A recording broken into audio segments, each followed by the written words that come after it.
wanted to ask you about Josh Heupel's talent evaluation, particularly because I'm looking at McAllen Castles, and I think that he is very good. I think Keenan Pili would have been good. Mm-hmm. But if you talk about the transfers that were brought in and some of the players that have been brought in, there seems to be a question about talent evaluation with Josh Heupel. What are your thoughts on talent evaluation and what he's brought in, particularly with this incoming transfer class? Yeah, and you're talking mainly the transfer portal. Is that where you're Yes. aiming at? Yeah, Okay. and then we'll probably widen it to just overall, but particularly with those guys. I mean, I think we all thought, well, a lot of people thought Dante Thornton was just going to be Jalen Hyatt Part 2, and that hadn't happened. That's the poster child for a mistake. Dante Thornton's not good. In fact, D. Williams is better than Dante Thornton, and they still need to use D. Williams on offense. I'm going to beat that drum until they finally do it. And they also I think that there's a mixed bag. That one really stands out. There was a linebacker that came in from Texas named Mitchell. They thought was going to be really good. He wasn't very good. They brought in a couple of them that probably didn't fit their culture either. Now, the first year he was plugging holes. I get that. The second year he was more trying to define people that can make an impact, and the same with the third year.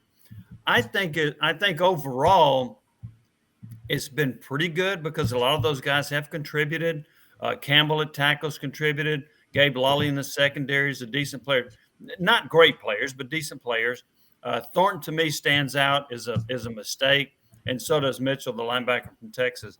I think otherwise they've done all right. I don't know. I haven't evaluated everybody else to see what their percentage is, but I think his percentage on players who have been either starters or pretty good players, I think it would be over 70%, which I guess is okay. Yeah, I think back in the days when I spent too much time covering recruiting, it was usually 50-50. Guys would pan out and guys wouldn't. Out of a 25-man class, 12 or 13 would be good, and the other 12 or 13 wouldn't. I actually think there's an issue right now in football, and it's funny. It goes right to what I'm about to talk about, which is with Tennessee, which is, I think, one of the problems is one of their biggest misses is Dante Thornton. The other one is Andre Carrick at left guard, and unlike Thornton, I think Thornton is just lazy and doesn't care. I think Carrick is actually one who's just not that good. And I wonder if, and I think that's one of their issues is they don't have any help at left guard, which is why they couldn't get the push on 4th and 1. But we've talked about for a while, do you think they're having more success with players at lower levels that shined than they are with players that couldn't play at other big name schools? I want to echo that and say I think that's going to be the trend in the transfer portal as a whole, Jimmy. I think you're going to bring guys up. Why would you leave a Texas if you're good there and you're getting NIL money? I mean, to go to Tennessee, I don't know. Maybe you're getting more NIL money. That's true. I don't know what his money was at Texas. I don't know the answer to that. The question is a really good one. I haven't researched it, so I'm sitting here trying to think of all the players that have come in. They brought in a guy from Mississippi State, Javonte Payton. He didn't catch a lot of passes, but he caught a lot of touchdown passes, percentage versus catches. Velus Jones came in from Southern Cal. He was really good. And then they brought in Costello from Stanford, and he wasn't. Off the top of my head, I think of a mixed bag of success. But then I look at one of the best players, in my opinion, in the SEC. Ray Davis came from Temple, went to Vanderbilt. Now he's at Kentucky, and he's really good. That's a guy, and I consider Temple obviously smaller, right? So this guy, and Vanderbilt. So this guy has upgraded his situation. I think there's a lot to be said for that. I know that a lot of times you look at a guy that might have played at Brigham Young and say, hey, he was pretty good at Brigham Young, and we know that he'll be successful. And I think Pili would have been had he not been injured. But I do like the idea. There's a running back at South Carolina that's doing really well. His name is Mario Anderson. He came from Newberry. In the first game or two, he did nothing. And then they started giving him the ball 20 times a game, And then since then, he's averaging like over 100 yards from the line of scrimmage. He's a pretty good football player.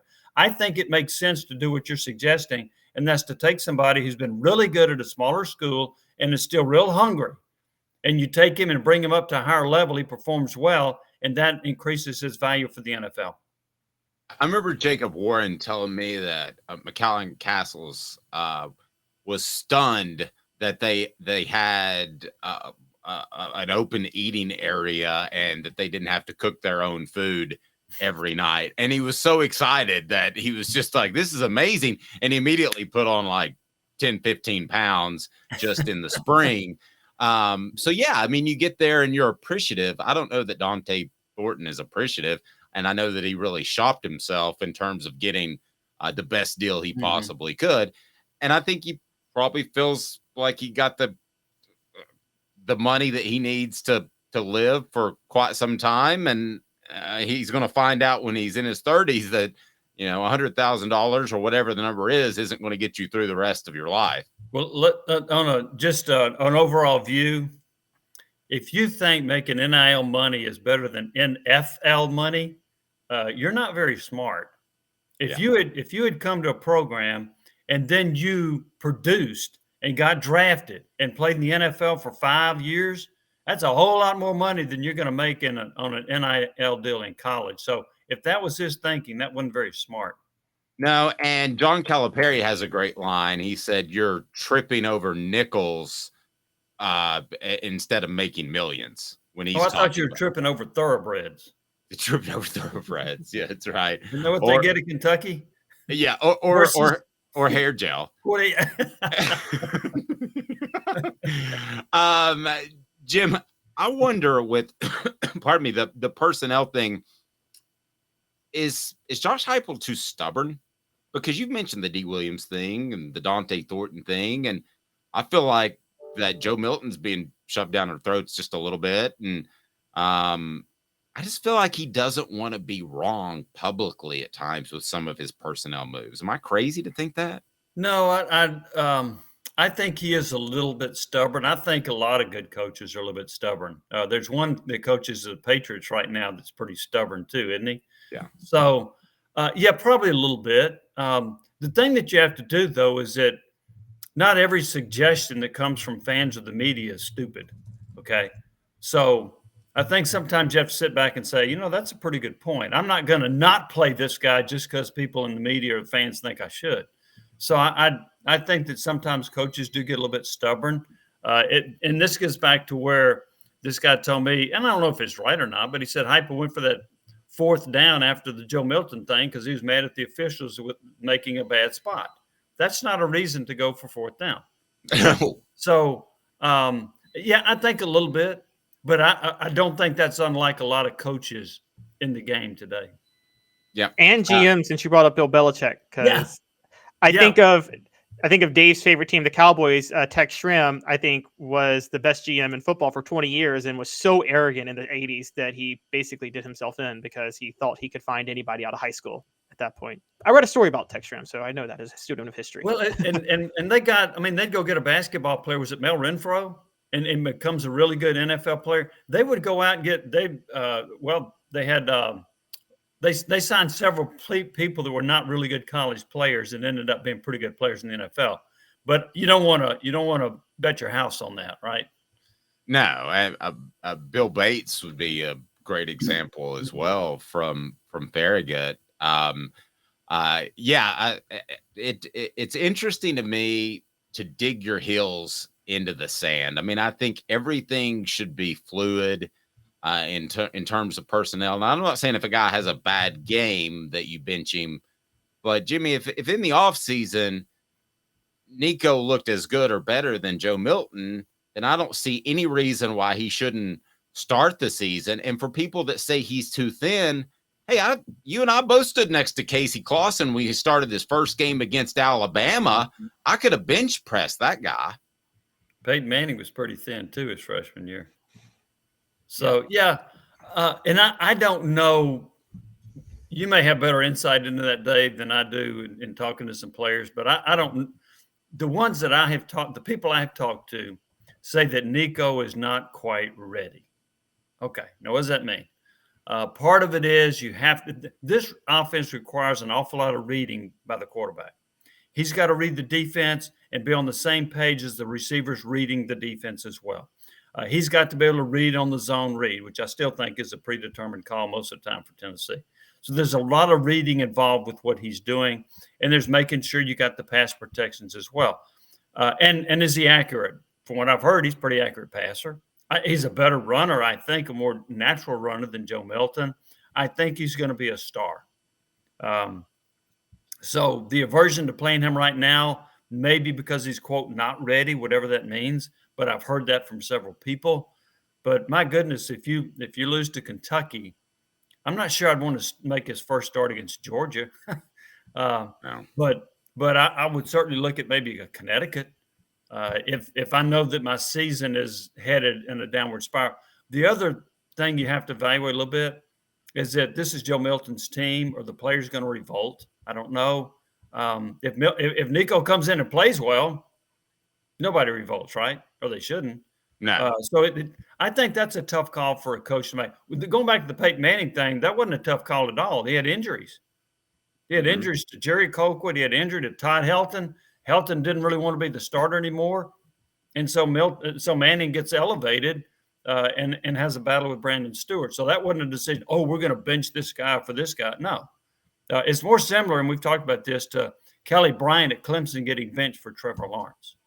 Yeah, I would definitely defer. I'm glad you brought that up about the Nico thing. I would definitely defer to you on that and what you've heard, because what I've been told is that he's ready to go if he had to, but that, and this isn't coming from players, he's ready to go if he has to. However, they love Joe Milton and they're not going to make a change, even if it were close. That's what I was told. So I would defer to you if you've been told he's not ready. I think there's a lot of truth to the second thing you said about Milton. I really do. But again, if you're starting to head toward a 7-5, why not give him some snaps? Here's the other thing too. So I know Caleb thinks punting's overrated. I wonder if giving him a few snaps late in the season's overrated, because I heard a lot when Manning was a quarterback, man, they got to get T. Martin ready. And T. Martin didn't hardly play at all because they were trying to build up Manning for the stats, for the Heisman Trophy. And then T. Martin comes in with much a lack of experience and wins a national championship. Now, to me, the difference in that was, look at the team that T. Martin was surrounded by. Yeah. He didn't have to carry the load like Hendon Hooker or Milton or Nico will have to in this offense. So I see that as a difference. But I've heard the argument about, well, T. Martin didn't get any experience. He won a national championship. But we'll also have to say, too, T. Martin was also, yes, he had a loaded team, but that was a rough situation. Not only did he have to take over, but that was probably the most brutal start to a schedule Tennessee's ever had in 98, because they had to play Syracuse, Florida, and Georgia, like two top 10 teams, and then the Big East champion and the Big East champion on the road. I mean, and Martin didn't play well until about the second half of the Georgia game that year. Yeah, and what he would do, he would make a big play, like against Syracuse. He took off and ran for 64 yards, but he didn't. When you evaluated the game, he did not have a very good game. That's true. So yeah, it took him a while to really hit his stride as a Tennessee quarterback and become consistently good.